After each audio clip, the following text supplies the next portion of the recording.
Biryani recipe பார்க்கும்போது ஒரு ingredient almost எல்லாரும் சேர்ப்பாங்க. அது புதினா இலை. பலர் இத கலருக்காக மட்டும் சேர்க்கறாங்கன்னு நினைப்பாங்க. ஆனா உண்மையில இது குக்கிங் சயின்ஸ் காரணமாக முக்கியம். புதினாவில் மென்டால் மற்றும் எசென்ஷியல் ஆயில்ஸ் இருக்கும். குக்கிங் போது இந்த ஆயில்ஸ் ரிலீஸ் ஆகும். அதனால பிரியாணிக்கு ஃப்ரெஷ் அரோமா வரும். இதுதான் பிரியாணி ஸ்மெல் ஸ்பெஷலா இருக்கும் காரணம். சிக்கன் அல்லது மட்டன் குக் பண்ணும்போது சில நேரங்களில் ஸ்ட்ராங் மீட் ஸ்மெல் வரும். புதினா லீவ்ஸ் வாலடைல் ஆயில்ஸ் ரிலீஸ் இந்த ஸ்மெல்ல பேலன்ஸ் செய்யும். அதனால பிரியாணி ஸ்மெல் ஃப்ரெஷ் மற்றும் பிளசண்டா இருக்கும். இதனால டிஷ் ஃபிளேவர் இம்ப்ரூவ் ஆகும். பிரியாணி ஒரு ஹெவி மீல். அதில் ஆயில் மற்றும் ஸ்பைசஸ் அதிகம் இருக்கும். புதினாவில் டைஜஷன் ஸ்டிமுலேட் செய்யும் காம்பவுண்ட்ஸ் இருக்கும்.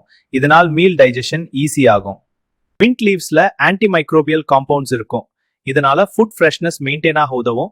மேலும் சில பாக்டீரியா growth ரெடியூஸ் ஆக உதவும். இதுவும் குக்கிங் சயின்ஸ் பெனிஃபிட் தான்.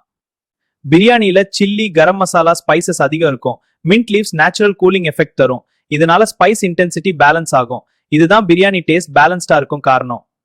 புதினா சேர்த்தால் பிரியாணி கலர் அட்ராக்டிவ் ஆகும். கிரீன் ஹர்ப் ஃப்ரெஷ்னஸ் டிஷ்க்கு விஷுவல் அப்பீல் தரும். இதனால பிளேட் பிரசன்டேஷன் கூட இம்ப்ரூவ் ஆகும். அதனால ஷெஃப்ஸ் ஆல்மோஸ்ட் எல்லா பிரியாணியிலும் மின்ட் சேர்ப்பார்கள்.